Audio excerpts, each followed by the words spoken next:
Здравствуйте, уважаемые телезрители! В эфире программа «Беседы у камина». Сегодня мне хотелось бы поговорить о твердости духа и в свете этой темы рассказать об удивительной женщине, чья стойкость и несокрушимость перед ударами судьбы должна стать образцом для всех нас в это сложное время.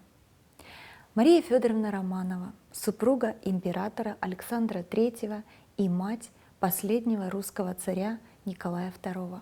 Волею судьбы эта удивительная женщина прожила две жизни, разительно отличающиеся друг от друга.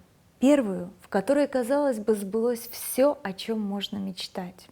Ее брак с императором Александром III был заключен по большой любви, что в то время случалось нечасто.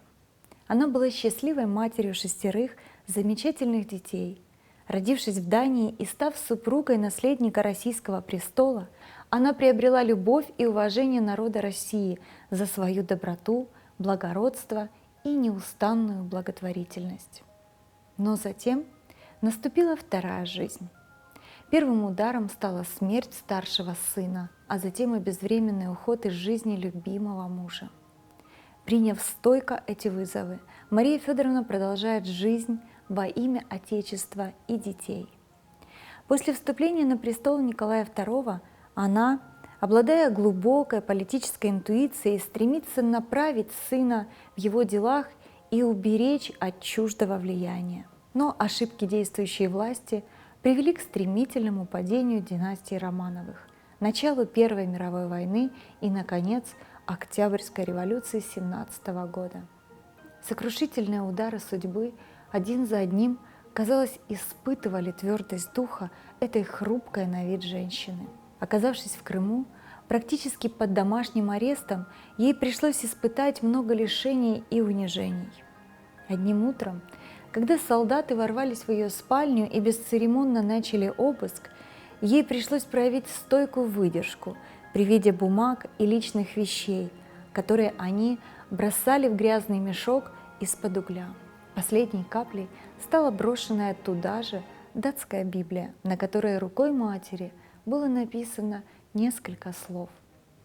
Это Евангелие Мария Федоровна привезла с собой в Россию и не расставалась ни разу в течение всей жизни. «Как только не разорвется сердце, — писала она, — от такого количества горя. Только Господь Бог помогает вынести эти несчастья, которые поразили нас с быстротой молнии». Жизнь продолжала бросать ей вызовы. Вскоре вести о смерти 2 сыновей, 4 внучек и внука цесаревича Алексея, казалось, должны были окончательно сломить сильный дух Марии Федоровны. Но она не сдавалась. Родственники удивлялись, с каким мужеством держалась она в те трудные дни. Ни одной жалобы, спокойное и приветливое выражение. Напротив, отмечали близкие люди, ее поведение подымало расположение духа и помогало легче перенести тягости заключения и царящее уныние. Когда в Ялту прибыл английский корабль «Мальборо» для спасения царской семьи, Мария Федоровна, проявляя твердость характера, что было свойственно ей в трудные минуты жизни, наотрез отказалась покидать Крым, пока не будут спасены и вывезены все нуждающиеся в этом люди. И только после того она согласилась зайти на корабль. Пример ее жизни потрясает и восхищает одновременно. Не сломиться перед обстоятельствами, не упасть духом, пройти достойно все испытания, не оставить в беде близких людей, никогда не жаловаться, а всегда радоваться и благодарить Бога — вот в чем жизнь и задача ее писала Мария Федоровна Романова.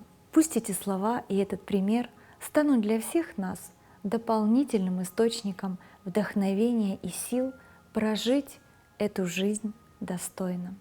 Будьте счастливы сегодня и всегда.